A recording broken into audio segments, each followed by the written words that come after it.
ramai lagi yang tak ada ni. Ada 15 orang.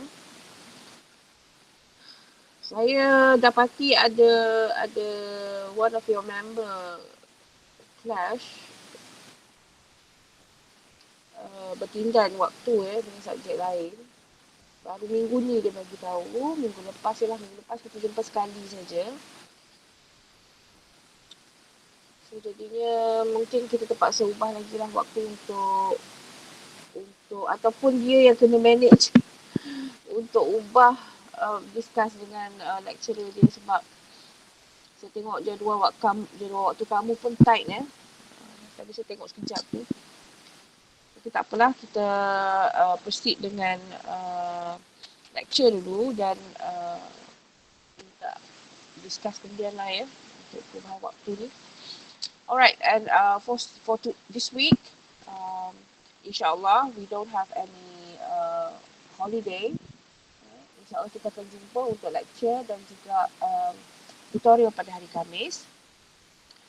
And as for minggu ni adalah minggu kelima minggu kelima, pejam celik adalah minggu kelima, but we actually behind 1 week sebab topik ni sepatutnya pada minggu keempat, tapi tak apalah sebabkan fasa peralihan kita continue our topic 4 ni pada minggu kelima.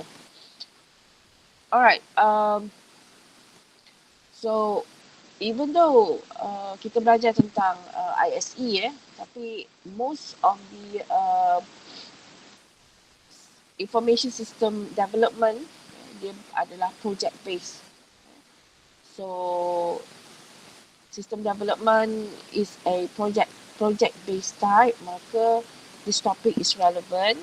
So kita akan belajar tentang the elements of project management, the responsibilities of a project manager or project leader. And then kita explain a little bit on the project initiations and planning, including kita relatekan dengan SDLC. And then kita describe how the scope of a new system is determined briefly, and then develop Gantt chart. Siapa pernah belajar tentang Gantt chart? So I hope Gantt chart ni kita akan guna lah termasuk dalam FYP nanti. And then develop cost benefit analysis and assess feasibility of a proposed project and discuss on staffing of the project. So we look at the first part, project management. So we look at the definitions of project management. So project management is organizing, directing other people to achieve a planned result within a predetermined schedule and budget. So meaning is a plan that is developed. Then you have to identify the activity, you have to identify the size of the project, and then you have to determine what are the deliverables, outcomes or outputs that you have to produce, and then what are the resources that are needed. So resources could be in terms of budgeting, monitoring, manpower, and also the skills and experience. The people lah People ni dia ada bahagian dua bahagian, whether the developers team and the role user team. So kita dah belajar tentang user stakeholders dalam chapter 2 hari tu. Ataupun another definition you can find here is project management can be defined as the processes used to plan the project, and then another element to it is not only planning but also to monitor and control. Okay. Kenapa ada unsur monitor and control? Because dia ada success failure yang berkaitan dengannya. Kalau kita tengok dekat slide ni, The success failures, apa yang dimaksudkan sebagai successful project, dia defined sebagai completed on time, within budget, but also the deliverables tu included all features or requirements yang telah dia envision. So it considered successful. But only 28% falls under this category according to the study lah. While the remaining, which is 72%, most projects are over budget, delayed, and limited functionality. Dikecilkan skop. Ataupun ada skop yang ataupun deliverables yang tak dapat dihasilkan.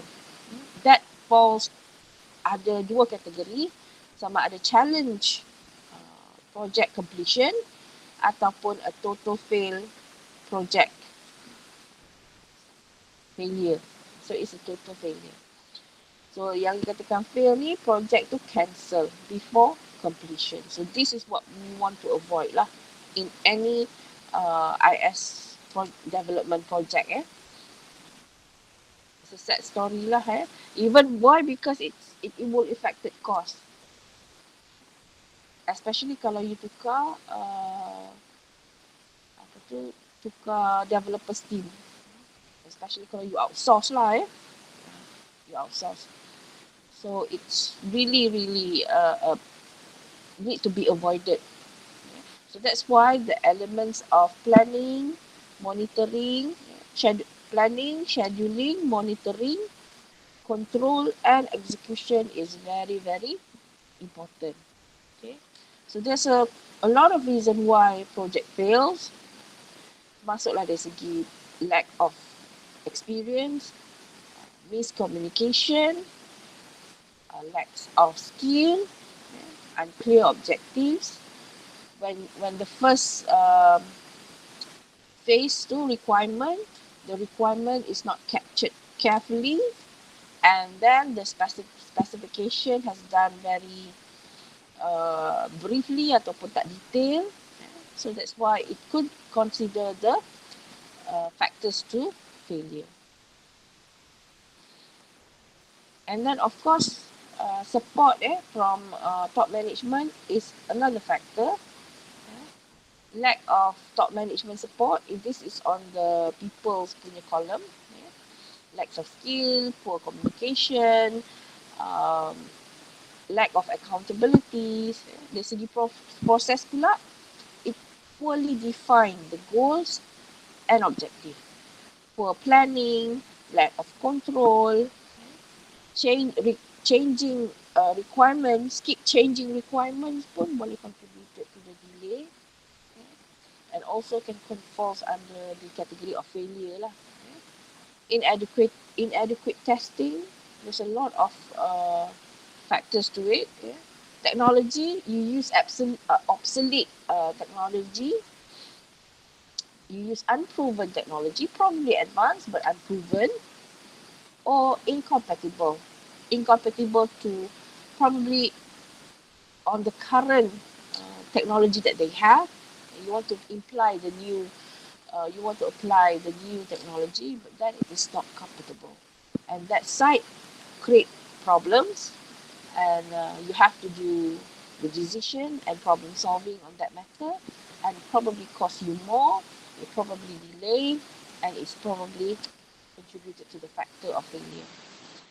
Right? And organization as well, such as a lack of direction, bureaucracy, organizational politics, that is what we call it organization culture. Kadang-kadang regulations, policy put more constraint on the project than dia jadi failure, contributed to the factors. So what are the reasons for project success? Basically, it's clear system requirement. This is the most initial success yang kita kena achieve. Make sure that requirement that you capture tu, process dia clear, task dia clear, the role of the user is clear, and then user involvement pun important. Sebab apa? Communication antara apa yang user nak dengan apa yang kita nak develop tu, itulah kita punya deliverables. You know, kita punya deliverables tu according to what the user or the task or the scope want. Yeah? And then it is supported from upper management. Some people might find this some sort of probably tak berapa kuat tapi support from upper management is one, could be the sole factor to dia menyebabkan dia jadi fail kalau tak dapat support lah, kalau tak dapat support daripada upper management. So the upper management support is very important in organisation. Okay. And then realistic work schedules and so on so forth. Yang ni dia relate nanti. Okay, kita tengok dari segi role of project manager pula. Okay, the role of project manager ataupun another term that people call it project leader. Bawah sikit daripada project manager or assistant manager, we can call it as project coordinator. Peranan project manager ni sangat besar. Usually siapa yang dah ada pengalaman, terutamanya position dalam industri, dia senior system analyst. Dia senior system analyst yang telah diberi position sebagai project manager. Dia memang ada post project manager ataupun yang most seniors will be elected as project manager. So project manager is the person assigned by the performing organisation to achieve the project objectives. So he or she has a lot of responsibility throughout the project initiation, planning, monitoring and execution. So the success or failure of a project depends on how he leads or how she leads the project. So why we call it senior? Because we believe that senior system analyst has the most experience and the most skill to conduct the project. So dia ada dua fasa ataupun dua bahagian yang penting, iaitu the beginning of the project, iaitu pada fasa planning and organizing at the early stage. Termasuklah requirement beginning of the project and contracts. Kadang-kadang kita delay tu sebab lambat nak siapkan paperwork. Itu pun salah satu faktor. Tapi selalunya kalau IS company tu IS developer company tu, dia dah memang ada paperwork yang they somehow reuse and improvise lah according to the context of the project. And then another part is during the project. So the beginning of the project and during the project. So during the project, dia termasuklah proses project monitoring and control. Control ni banyak isu lah dari segi resource control. Sometimes programmer berhenti, kena cari orang baru, nak orang baru pula kena train pula kan. It a lot of factors that can cause to the success or failure of the project. Itu belum unsur seperti constraint, seperti rules and regulation kan. Sebab banyak COVID punya time, COVID-19 kan, kita banyak work from home, tapi nature of information system ni, kita boleh substitute the communication from face to face to non-face to face. Dan kita boleh buat programming according to the, tak perlu pergi ke site lah. So, the responsibilities yang kita lihat dalam peranan project manager ni, dia ada dua, which is the internal and external.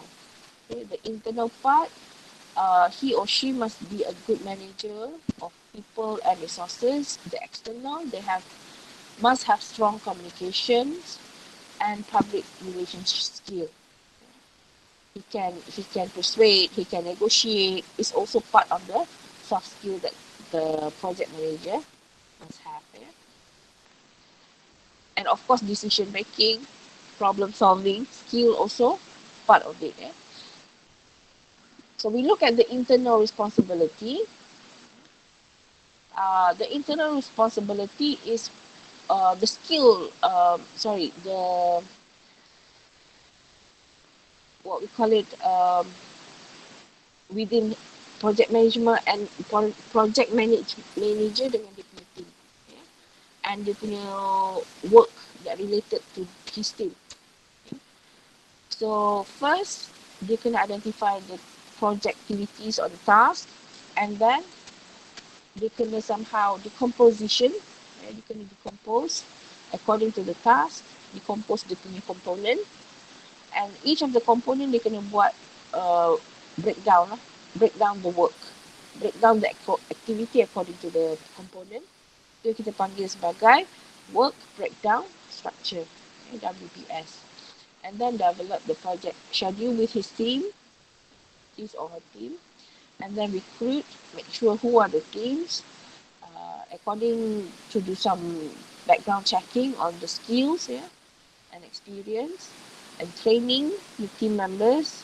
So they have to have some sort of frequent meetings, yeah, and also do some sort of reporting, verbal reporting or written reporting. Yeah.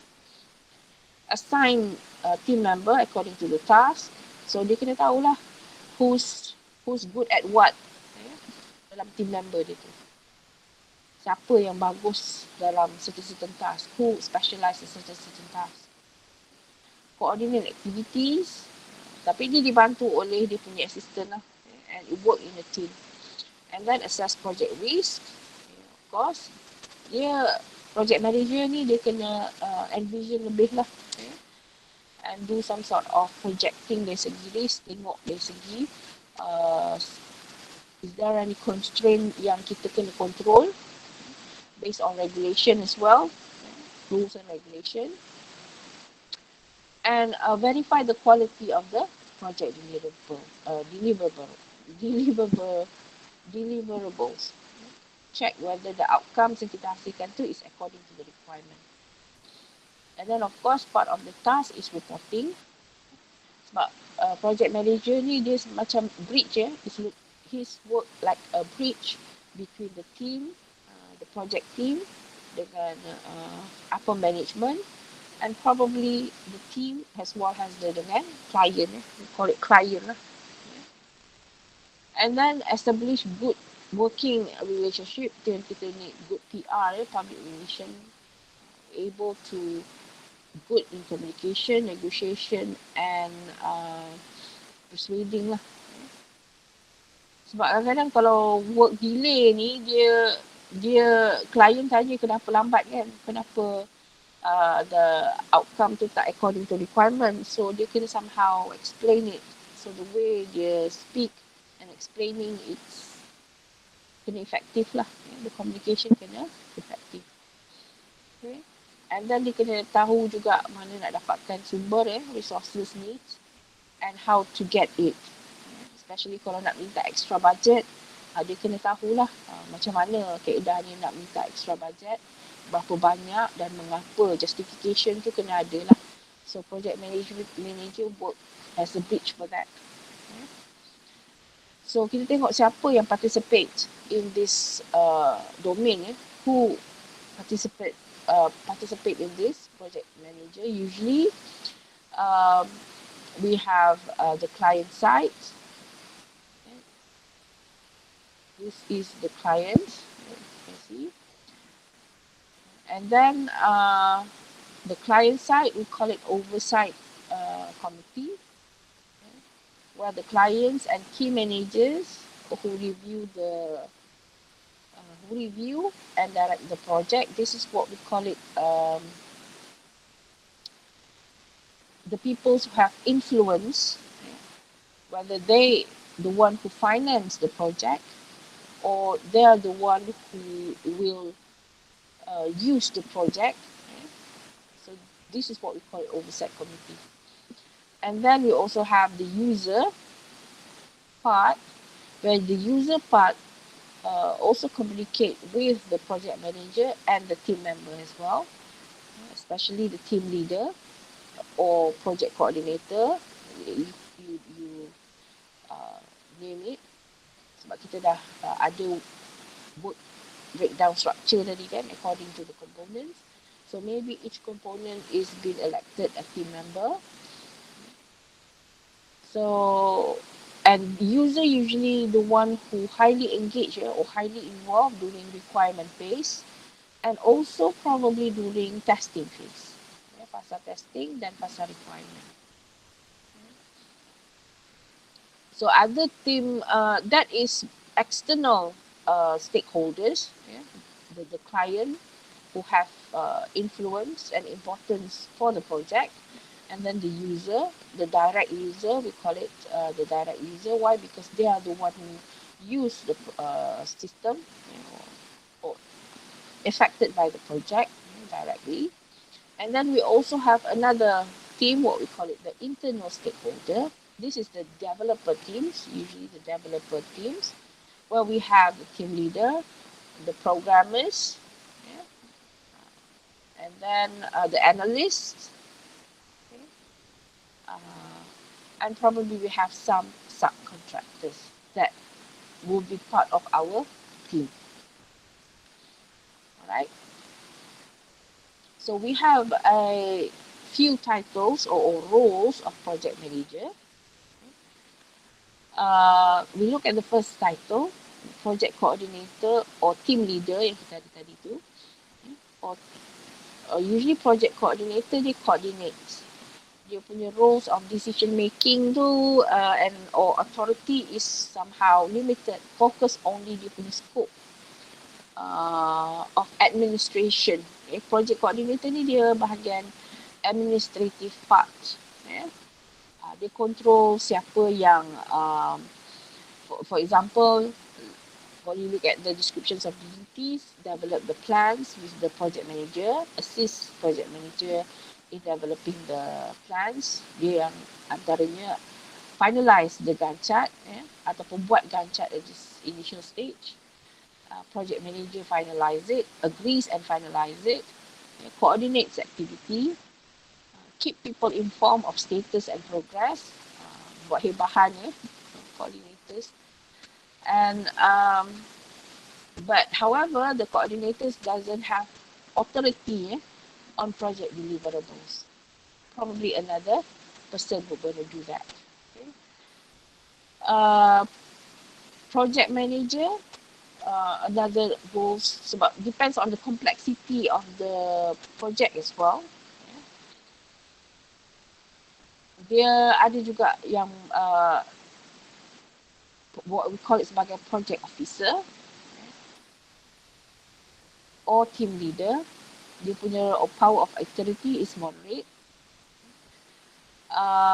Yang for this projects are run within an IT department, but other business functions are independent. It's also like macam project officer sometimes, or they call it project executives pun yeah.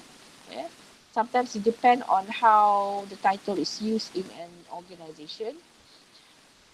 And then okay, it may have both project management duties and some technical duties. And of course, this is on a medium size of project team. And it may share project responsibility with clients. And the third one is project manager or program manager, which have high in power or authority, where the project organization is a prime.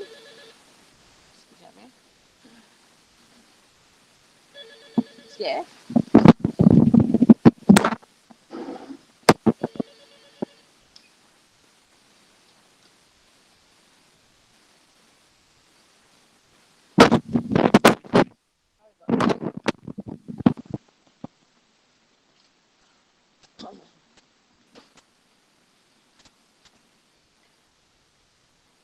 So this is for a bigger kind of project lah, and it's probably complex as well. Okay. So most of the title yang kita guna referring to this chapter is banyaknya daripada referring to IT project management lah, managers that involves in IS development. So it could be in small or medium size. Okay, the size for that project manager roles is on the small or medium size. Alright. So the project management, kita continue dengan next project management is on the task. Yeah. So tadi kita tengok ada dua parts for project manager roles, iaitu pada peringkat awal dan semasa projek dijalankan. Ya. So the beginning of the project, itu termasuklah kita nak identify the scope of the project, somehow the objective of the project, the purpose of the project, kan? Who's involved, how big is the scope tadi tu determine how big is the size of the project, who's involved, what are the technical requirements. Yeah? So that is on the beginning side, yeah, or initial budgeting that yang ada. Yeah? So this is also a crucial part. Why? Because most of the project initiates dia kena ada kontrak. Yeah? So apa yang kita plan pada peringkat ini might reflect the contracts that we're going to offer or the client going to agree. Okay? Because banyak payment, especially pembayaran payment, agree within this. So you have to have a good planning so that you can secure the contract. Okay? And then the second phase is during the project. What we call it is the project execution management, the project control management, and project close out. So the planning tu kena ikut dia punya life cycle lah. Kita dah belajar tentang SDLC kan. Termasuklah pada peringkat maintenance tu, lepas implementation tu kita ada integration. Lepas testing kita ada integration, installation, termasuklah trainings, and then ada fasa maintenance. Before probably we kita panggil apa ya, kita ada subcontract lain untuk take over the maintenance. Then different story. So the contract tu according to sampai mana kita nak the end of the project. Okay. So different project management approach may differ to the approaches of SDLC. Kita dah belajar tentang predictive and adaptive SDLC. So probably, and also the scope as well. So small IS development have different approach. The medium size is different approach. The complex or the large size or complex IS has somehow have different approach. It's not one size fit all, so you have to plan accordingly. Yeah? So ini antara what we call it, perancangan lah for predictive the project management for predictive SDLC. At first pass, there are two types, two tasks, which is the upper here, which is the project management task, consists of project execution, project control, and close out.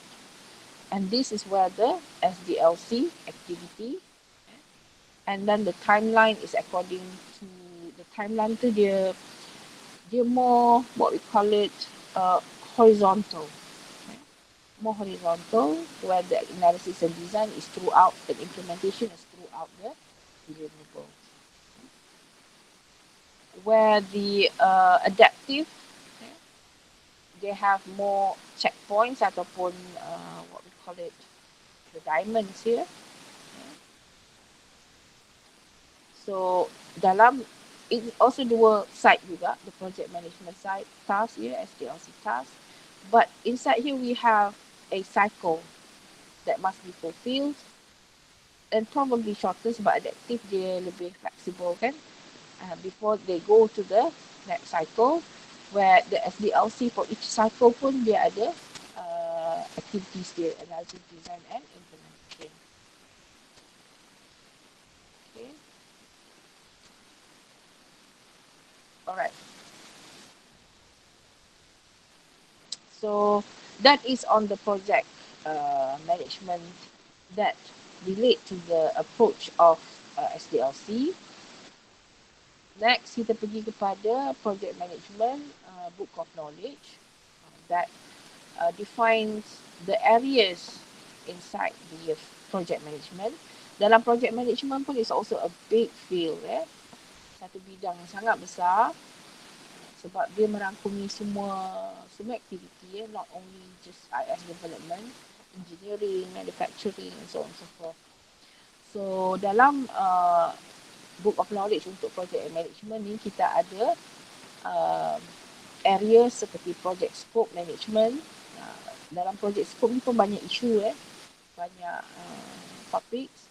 Project time management, project cost management, quality management, human resource, project communication management that focus on communication sahaja, termasuk oral and written lah, mostly banyak on written reports. On risk management, on procurement management, and stakeholder and also integration. I'm not going to go through, nanti kau baca lah all this, the project management area.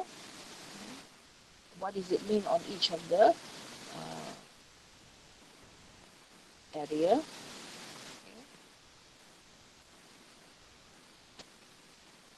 Tapi kita akan sentuh sikit lah on risk management. At the end of the slide ni, kita akan look at the risk management. It's also part of yang kita kena manage. Kalau tak, nanti dia akan contribute some sort of hiccups to our project. Because risk is something that we uncertain of, tapi kita boleh somehow predict what's going to happen. Alright, so that is on the first part of project management. Kita dah tengok on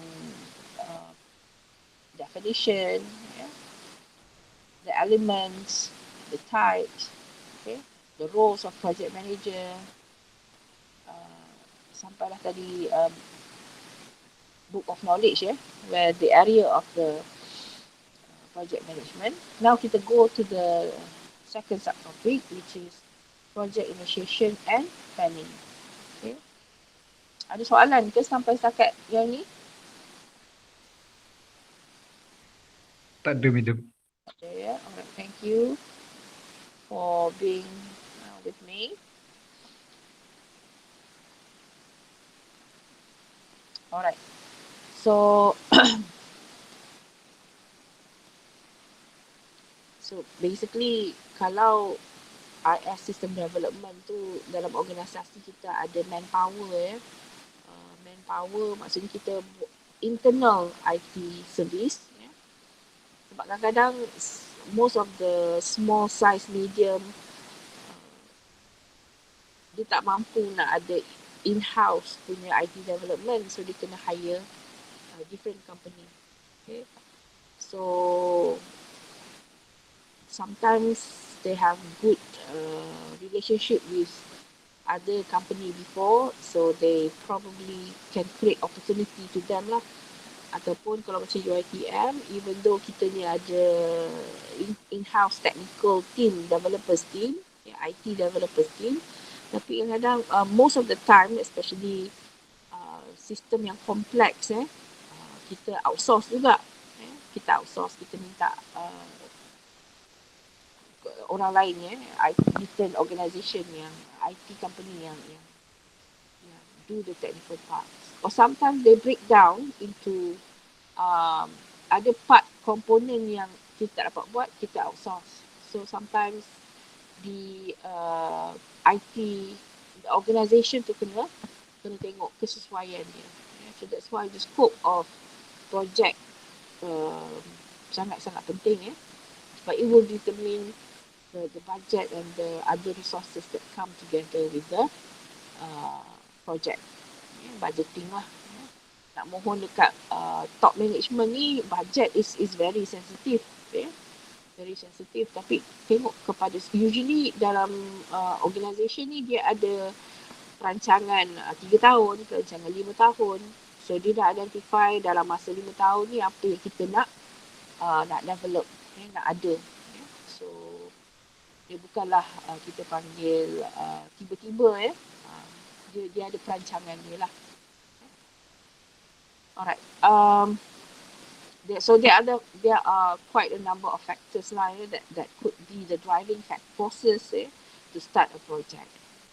So one is to respond to opportunity. Opportunity tu it could be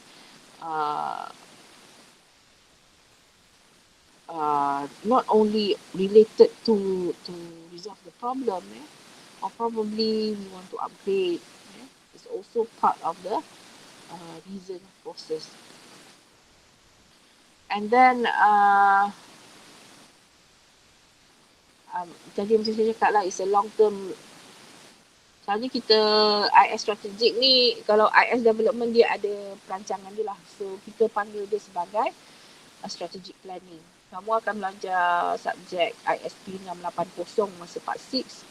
So dia basically dalam perancangan tu kita dah ada lah target-target projek yang kita akan develop. So sebab apa?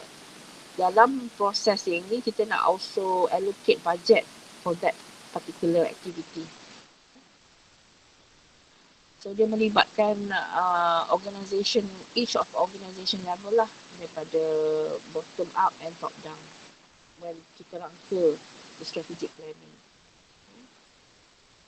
So we also comply with outside forces as well, termasuklah dalam contohnya regulatory, new rules, especially sekarang ni kan, sebabkan COVID, banyak rules baru kita kena comply.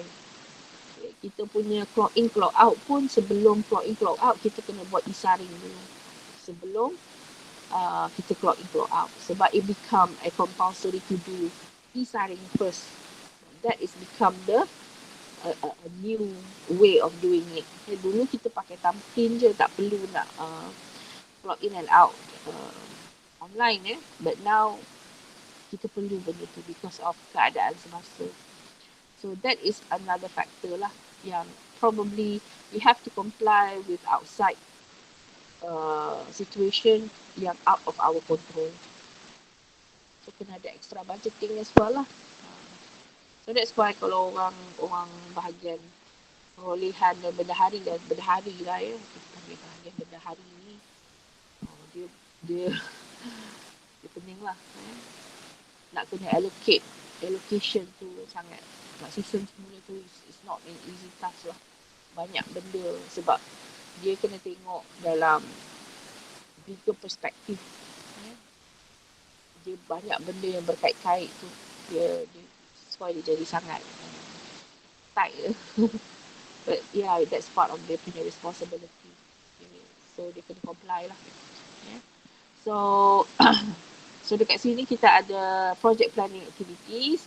Dalam project planning, kita ada define the problem activity, produce the project schedules, confirm the project feasibilities. Feasibilities kita ada beberapa factors financial feasible, technological feasibility. So kita tengok kat sini, staff the project, who's termasuklah dia ada experience ke tidak, the skill ni dia orang ada, and then process to launch the project. So nak launch the project tu macam mana serahan, macam mana integration, macam mana dengan training is part of the activity. So basically that are the phases. We have the first 5 phases. So that you can tengoklah key question tu So saya continue. Alright, but looks at the first one, defining the problems. We define the problems. Dalam define the problems, dia ada soft activity and dia punya some sort of documentation. So because this written report ni sangat penting. Contohnya kat sini kita ada system scope document yang mana dia bahagian ini customer support system. Ya, for customer support system. Saya tak sure kamu nampak ke tidak, tapi nanti saya bagilah slide ni. Ya. So defining the problem ni dia bahagian initial part.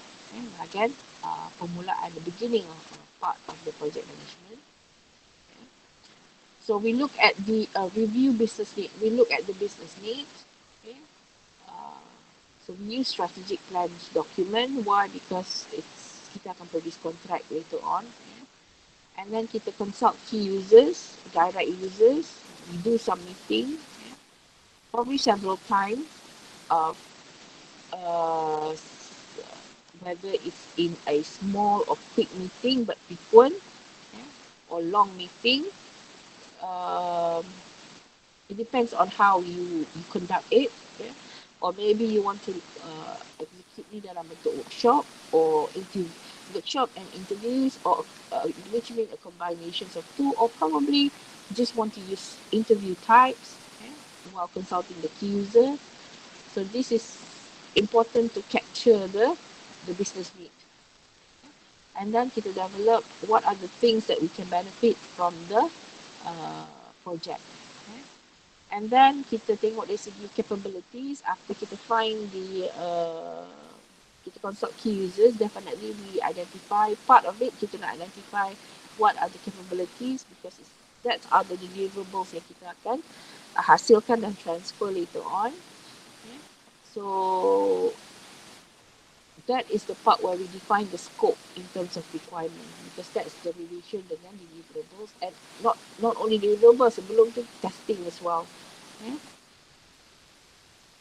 And then kita hasilkan. So this is example of the scope document, system scope document, yang mana kita describe the business need, look at the benefits, and look at the obtain what are the capabilities. Because capabilities ni will later on akan define lagi dia punya functionalities of the systems, dan apakah the what we call it, the implementation lah, the development. So it's also a proof for concept prototype. Maksudnya especially on the capabilities tu, you dah boleh break down the what we call it, what are the functionalities yang you nak come out with. And daripada situ baru kita boleh pergi ke next phase, which is modeling lah. So this alone takes some time. Kadang sebulan, kadang 3 bulan, just to look at the requirements saja. And then of course dah hasilkan dokumen tu yang also makan masa. Kedua, producing the project schedules. One, kita dah identify or define the problems. Antaranya kita boleh come up with WBS, work breakdown structure, yang mana is represents a logical decompositions of the work to be performed, and focus on how the product, service or result is naturally subdivided based probably on the component. Kita dah start decomposition, decomposing. So each of these kita dah identify apa component and subcomponents dia, and kita nak allocate how long we're going to spend on each of the component, who's involved, what's relates from one component to another, ada tak tailing processes, proses yang berekor-ekor yang across the components. And then we also want to look at how many people work on the components, sebab daripada situ pun kita boleh nampak the size of the project macam mana. And then basically kita nak tentukan cost, masa tempoh, timeline, and the people, the skills that going to work on the project. So work break WBS ni sangat-sangat penting. Kalau kita tak careful untuk planning on the decomposition ni, probably we have taken more time, budget pun lebih, ataupun tak detail. Kita paling takut kalau kita tak detail. We miss out what are the things that the client wants masa kita consult dengan client tadi tu lah. The process consulting dengan client tadi. Kita miss out the details. So kalau kita miss out the details during WBS, we're going to have problems that tailing later on. Masa kita buat testing. Ialah testing. Sama ada unit testing ke apa. Kita miss out. So bila kita miss out, we have to go back to the initiation. So it takes some time. Itu yang kita nak, kalau boleh elak lah. Benda tu mungkin berlaku lah. Benda tu normal. But then kita nak tengok kalau ada benda tu berlaku, how long gonna take it or by key or improvise for that factor. So yeah. Next kita come up with Gantt chart. Sebenarnya bukan only Gantt chart kita kena hasilkan most of the small medium size Gantt chart probably just sufficient.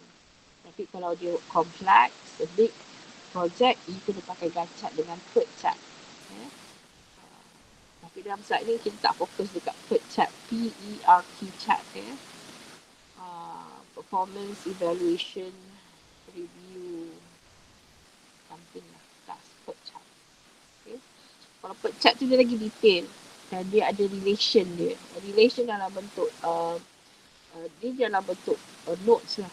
Kalau Gantt chart ni dalam bentuk list kan. And then the third one, develop resource requirements and the staffing plan. Okay. So this is a generic example of WBS. Okay. So from katakanlah kita ada tadi document, what we call it, the system requirement document, kita panggil system scope document ya. Daripada system scope document kita find out ada satu senario. For example, here senario yang dalam kotak atas ni ya. The first version ni contoh biasalah most common example. First, reserve the meeting room, then order the marketing materials and brief the manager. After the briefing, send out customer emails and upload programs to the application store or the app store. When the emails are sent and the program is available on the app store ready, load the new software. When the marketing materials have arrived and the software is ready, do the dress rehearsal. So this is a scenario given. Okay? From the scenario given, you capture certain things. Okay? You capture the verbs or the noun verbs that come from the scenario, okay? And then you highlight it. Why? Because you want to see what are the functions that you're going to develop according to that activity. You want to provide with the activity. Not only functions, but the database support for that. Kan? Apa data yang nak kena save. So, they highlight kat sini, reserve the meeting room. So, this is probably the first task. Okay? And then, order the marketing material. Okay? When you order the marketing materials, brief the manager. Okay? And then, all this red highlighted is the things that you capture that are important for the WBS. So we are decomposing. We are now identifying dalam proses analysis untuk decomposing or work breakdown. And then baru, that is second version. You just highlight what are important that you capture from the scenario. Then you produce the third version. Okay.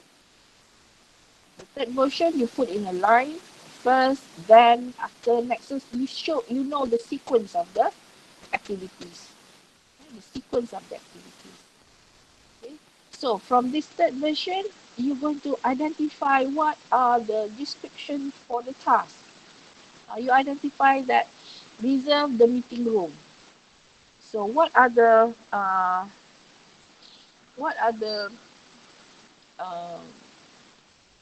durations that relate? So we are in the process of breaking down and creating the scheduling. in the midst of that, kita dalam bridge benda tu. So how many days? So dalam ni kita will think about a person, the measurement, unit measurement is person day, person day. Tapi kita tak go detail lah, dalam slide ni tak go detail. So memang kamu akan belajar computing, project management later on, dia akan detail lah. Yang ni saya ambil daripada buku Tilly ya. Tilly System Analysis and Design, edition 12. Okay. So daripada situ kita dapat descriptions. Out of this one scenario, kita ada 7 tasks. So these 7 tasks, kita kena, once kita dah identify dia, these are the tasks yang kita come out daripada activity dan breakdown structure ni. Sampailah do a dress rehearsal ni, dan baru kita boleh buat dia punya Gantt chart. Daripada sini kita go to the Gantt chart. So these are the contoh predictive STLC punya WBS. And then you see the numbering is also important 1.1 is level 1, 1.1.1 ni probably level 2. So define the problem are the activity. So bawah ni adalah dia punya task, the 6 tasks that involved in the 1.1 punya activity. So this detailing is very important. So you can have a list of this, or you can have this. It's more hierarchical kind of view. Tadi kita dah bentuk list, this is more on hierarchical view. But the numbering is also important. It's part of the formatting. Most of the WBS. So, is there any question up until here?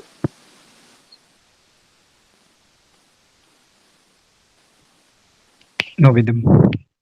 Thank you very much. Okay, so daripada situ, once you dah identify the the activity like this, at least, sebab ini kamu akan buat kan dalam project nanti. One of your activity is this. You boleh transfer the task that you identify into Gantt chart. Okay, so Gantt chart kita guna software Microsoft Project. Alright, so that's the most common. Dan dia tools is a tool, so interactive. So dia sangat interactive. So basically we have the bahagian task name over here.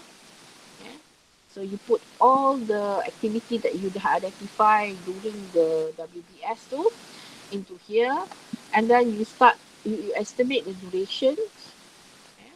You estimate the durations, and you can pick the date, finish and start date, and you also have this area.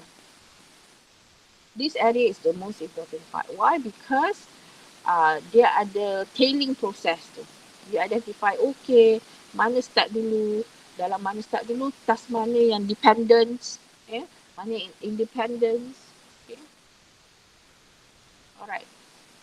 So, kalau ada masa nanti kita akan, dalam tutorial kita akan tengok lah. Saya pun tak sure, saya rasa saya tak ada Microsoft Project lagi lah. So, saya kena download lah later one, latest one.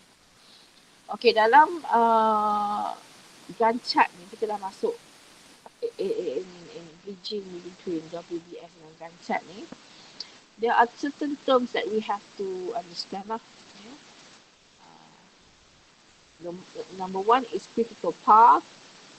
So critical path is the sequence of connected tasks that cannot be delayed without causing the project to be delayed. So this is important lah, sebab kita tahu tadi kan, kalau the project is delayed, it will additional time, kita akan tambah additional cost, come together.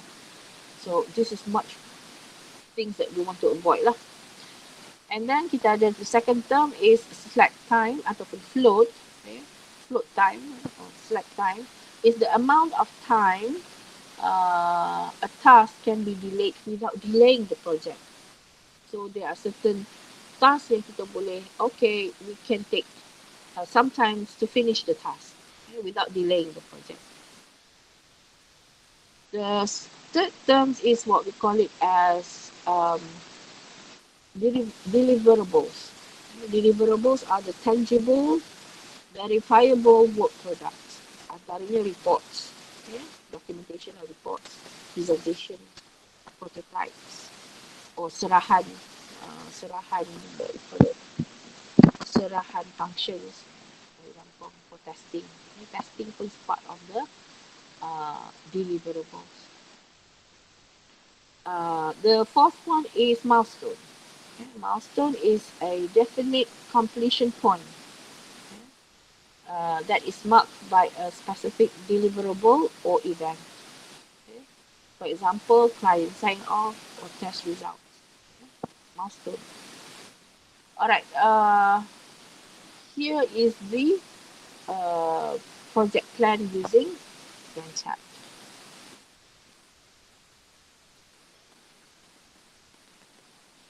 So, kalau you tengok dekat sini, project planning activities ni, dekat sini it takes about 27 days daripada it reflected to here. Yeah. So, this is the first phase. So, the first activity is define the problem. Define the problem will take about 7 days. Here, inside here, meet the user, and all the tasks inside this activity is displayed or visualized or represent here. Yeah. And then the next activity, we have another, it's the same with this. Yeah. And then it followed by the activities for that task for the activities. And then yang tailing ni lah, yeah, shows that whether it can be delayed or not. Yeah. Contohnya macam ni, technical feasibilities. Yeah. Probably there are rooms for checking, yeah, without delaying the project and so on and so forth. So this is where the percentage is actually the completions of the task. Yeah. It shows how many percent the task is completed. And then dekat sini ada, ni adalah milestone. Diamond ni adalah milestone. Hopefully kamu ada experience lah ya. InsyaAllah for FYP memang ada experience untuk bina dan chat. Tapi untuk kelas ni kita nak one of the outcomes yang kamu kena hasilkan ataupun deliverable lah yang panggil sini is chat. Okay. So this is another example. Sebab yang ni is basically selalu kita buat yang macam ni. Okay. Most of the project yang kita pakai is here. Tapi ada juga Gantt chart for entire project that overlaps. Yang satu bagusnya tentang Microsoft Project ni, you can hide and hide lah. You can hide. Then you can open and hide it. So this is other phases that overlaps. You can also do the planning with Microsoft Project. So most of the activity kita, daripada sini kita tahu duration lah. Usually kalau macam small or medium size to the large size, hari for project untuk IT, it will take about 18 to 24 months. 18 to 24 months. Or probably antara 12 months pun ada for small projects. So it will take about 12 to 24 months, 1 or 2 years of project development. Okay. Many project developments are among that time. So these are the example Gantt chart for iterative project.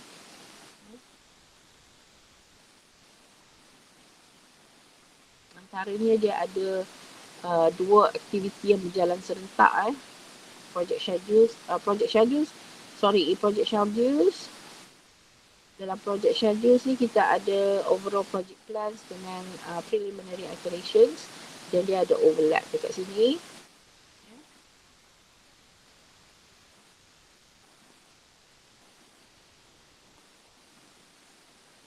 Dan nanti kita tengoklah during tutorial ya. Alright, kita pergi ke aktiviti seterusnya. Identifying risks and confirming project feasibilities. Ni part of the 5 fasa PM tadi ya, project scheduling tadi tu. One of it is risk management, organizational and cultural feasibility, types of feasibility, risk management and feasibilities. Why cultural feasibility is part of it? This is considered soft part lah, sebab it is also affected because ada culture yang accepted but also ada yang rejected. So it's also part of feasibility types yang kita kena tengok. The third, technology feasibility, schedule feasibility, resource feasibility, economic feasibility. So dalam economic feasibility, kita ada cost and benefit analysis yang kita gunakan untuk check the feasibilities, and also resources of funds, types, whether it's cash flow, long-term capital, and so on and so forth. So kita masuk dekat risk management ni. A risk is an uncertain event, or condition that if occurs probably has positive or negative effect, which we are uncertain of, on one or more of the project objective, such as scope, schedule, cost, and quality.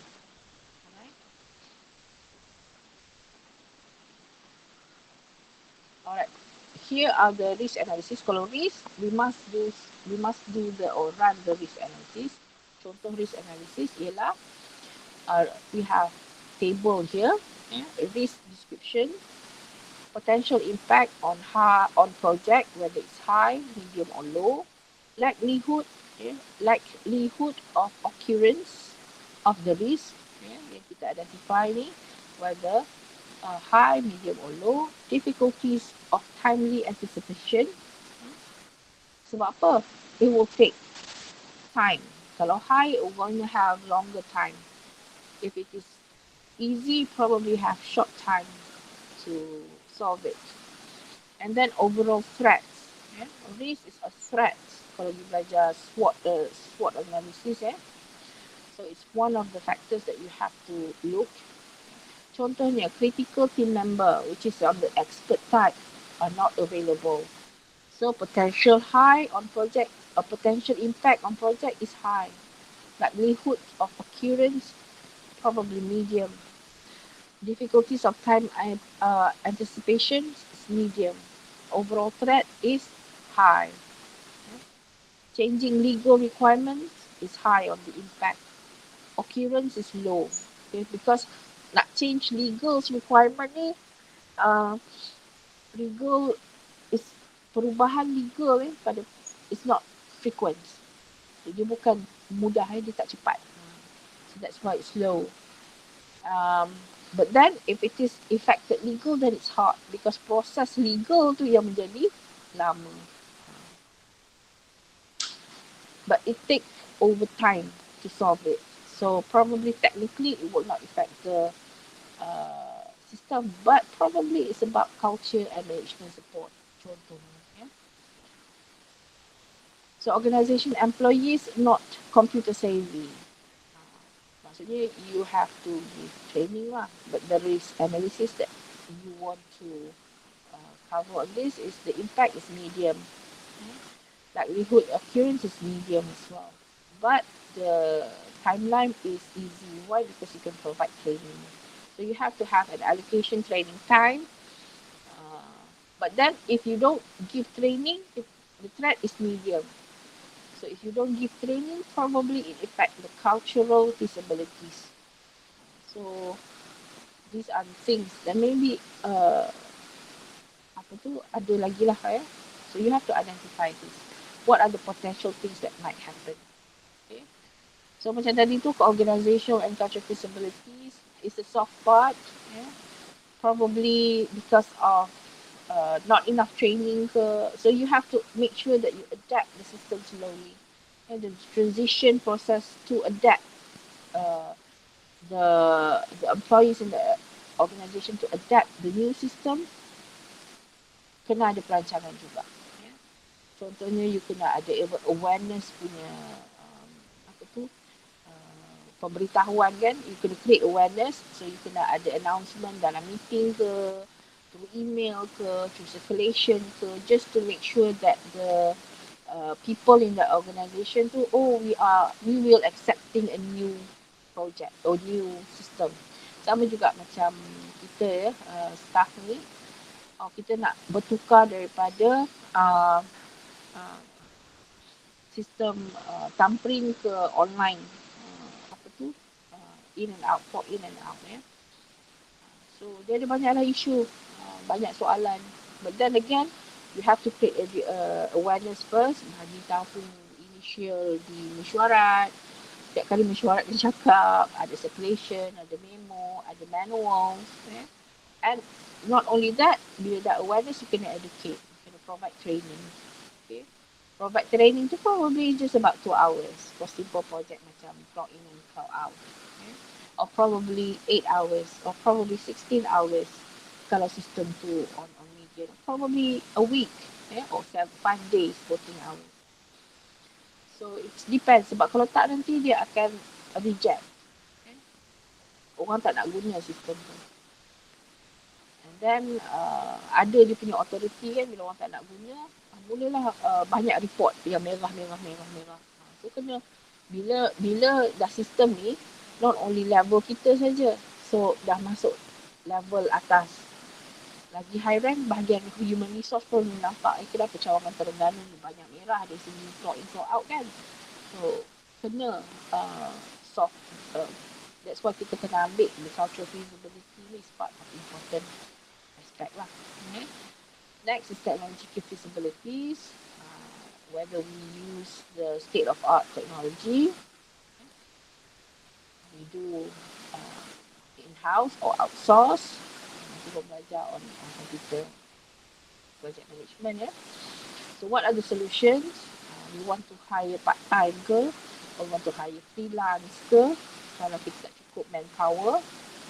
Kalau kontrak part-time lagi jimat ke contohnya, ataupun kita hire contract, so depends. Okay. And then schedule feasibilities, estimate needed without complete information. What are the things that we needed here? And without complete information, what are the is it feasible or not? Management deadlines may not be realistic. Everybody issue usually top management dia nak cepat tanpa fikir, this is not doable. We have experience kan. The IT people have experience. They've developed this type of system several times. They know that the instructions are not doable. It happens, yes. So that is the process. Kalau benda tu berlaku, you have to rational you punya top management.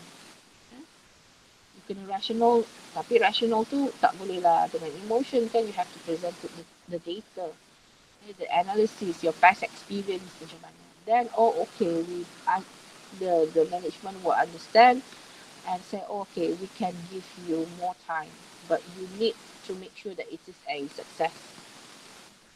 So that's why the role of project manager and the team tu sangat-sangat penting. Negotiating is a skill that must have. Okay, so project management, they can identify what are the realistic assumptions and how to estimate them. Yeah. Recommended completion date flexibilities. Project manager ni pun kalau dia ada experience develop project yang sama, insyaAllah it will also contributed to the percentage of success lah. Yeah. Kalau dia ada experience, kalau ada skill kan, so dia probably biasa dengan that kind of project, so it's also contributed to the success factors. Tapi kalau dia first time, it's a totally different types of information system yang dia nak bangunkan, probably dia pun not sure, but then it's an experience for him or to take, then yeah, based on dia punya skill lah dia estimation tu. Okay. Even though it's new, but the skill of estimating tu dia dah ada. So dia boleh based on assumptions and estimations and data, the duration tu, dia boleh come up with the time. Assign interim milestone to periodically reassess completion dates. Yang ni dia akan discuss dengan team kan, especially dia punya assistant, coordinator or assistant. Tengok kesesuaian based on dia punya programmers feedback. Programmers ni dia akan bagi feedbacks lah. Kita akan tanya lah, can it be done? How long gonna take? What are the difficulties? Stuck kat mana? Kan? Errornya apa? What are the estimation solution you're gonna solve? How long you're gonna take to solve that problem? So kena ada frequency meeting based on the but then schedule feasibility ni tengok kesesuaian. That's why scope and duration tu based on the experience lah. Okay, experience personal. Okay. And then manager kena tahulah what are the allocation, how much we gonna, how much is the budget, people dan juga cost yang kita akan bear. Dalam subjek computing project manager nanti saya rasa kamu akan diajar apa formula untuk kita guna untuk dia ada formulation untuk buat scheduling ni ya. Tapi dalam kelas ni kita tak adalah fokus on that ya. Resource feasibilities termasuk team member, how many are them, the skill level, the equipment, the infrastructure, the environment that you have, the support staff, not only team member, the support staff as well. Siapa yang nak angkat, takkanlah programmer nak angkat phone kan. So dia mesti ada clerical worker that be in the team as well, and availabilities, and of course the physical facilities, work culture, working nature macam mana ya. It's also part of the resources feasibility. Reporting dia macam mana and so on so forth. Economic feasibilities pun dia ada formula je, nanti saya percaya kamu akan belajar later on the course ISP550 tak silap saya. So we have the cost benefit analysis to estimate the project development cost, to estimate the operational cost after project, especially on the operational part, satu hal termasuklah integration, installation, training, so on so forth. Estimate financial benefit based on annual savings and increased revenues. Calculate using table and cost benefits. Antaranya kita boleh pakai net present value, payback period, or ROI techniques. And then we have the also intangible economic feasibilities. Intangible benefits cannot be measured in dollars. It's increased level of service.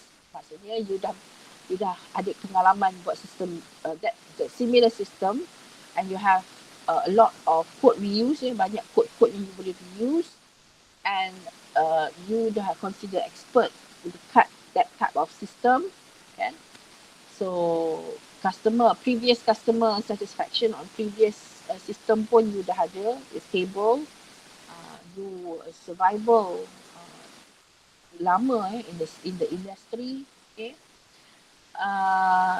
Another things that also on the right side ni, reduce employee morals is also a loss, but it's intangible.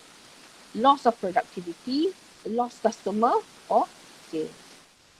So these are the pro and cons of intangible costs that you have to monitor as well, because this is hidden.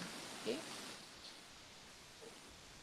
Alright, so yang ini estimations of cost lah So that's why kalau you tengok dalam IS development, harga dia very pricey juta-juta. Okay, why? Mostly banyak dekat staffing lah ni. Staffing, equipment, that costs a lot. Okay. Okay, start the project. Ada soalan ke setakat ni? Are you with me? Most people are getting Tak ada madam, tak ada soalan. Tak ada. right. Okay. Um, faham ke? Alright, saya continue ya. So, staffing of the project is another important factor. You kena ada staffing yang cukup, termasuk role yang dia pegang ya. Siapa coordinate, siapa programmer, what are the communication between staff are also important. So identify the requests, specific technical staff, user staff and so on and so forth.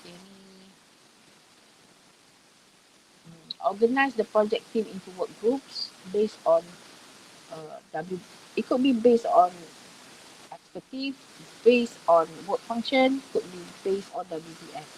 Depends on how the manager look into it. Yeah? How dia nak conduct macam mana. And then conduct preliminary training and team building exercises. Why? Because this is to coordinate the synchronization, coordinate and good synchronization among team member, among staff member. Alright. So another key questions yang selalunya staff question is, are the resources available?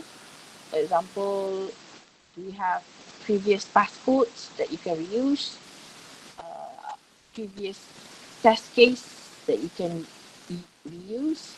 Okay, similar test case that you can use for testing phase. Is there any manuals or what we call it, training manuals that you can use? Okay, when to start? Are you ready to start from one component to another component or one phase to another phase? Okay, so good staff in sense of skill, morale is important. Then the 5 activity is launching the project. Okay.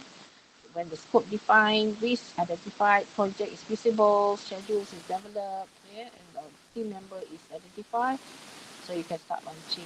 So start launching ni termasuklah you kena ada documentation detail, the contract and so on and so forth. And it's a formal announcement made to all involved parties with the organizations, and we are now ready to start. So basically that is the 5 activities, 5 phases activity dalam project management. So dalam ni dah habis lah, this is the last slide. So now we're about 9:30 already. So the summary that we learned here today is the definitions of project management, the tasks, the roles of project manager, how to organize and directing the staff. Not only that, staffing, but also stakeholders and clients. We look at the book of knowledge, the area, the project initiation, and of course the project planning. Okay, so basically that's the chapter 4, topic 4. Is there any question?